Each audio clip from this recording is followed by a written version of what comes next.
दीवारों से छनकर आती धीमी रोशनी में उसने देखा कि उसके कमरे की छत पर अजीब साया लटक रहा था।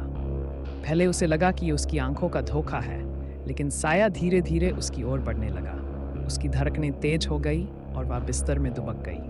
अचानक साया एक विकराल चेहरा बन गया। उसकी आंखें लाल और भूरे रंग की थीं और उसके मुंह से अजीब आवाजें निकल रही थीं। ये सब देखकर वह चिल्लाने लगी, लेकिन उसकी आवाज़ बाहर नहीं जा पा रही थी, जैसे उसकी आवाज़ बंद हो गई। अचानक कमरे में ठंडी हवा चलने लगी, जिससे उसकी सिहरन बढ़ गई।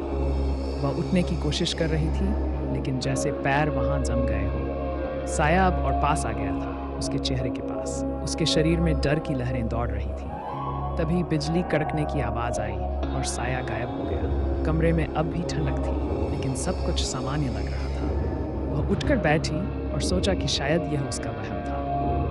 लेकिन जैसे ही उसने टेबल लैंप ऑन किया, वहाँ एक पुरानी तस्वीर पड़ी थी। उस तस्वीर में वही साया दिखाई दे रहा था। उसकी धड़कनें फिर तेज हो गईं और उसने समझ लिया कि ये कोई ख्वाब नहीं था।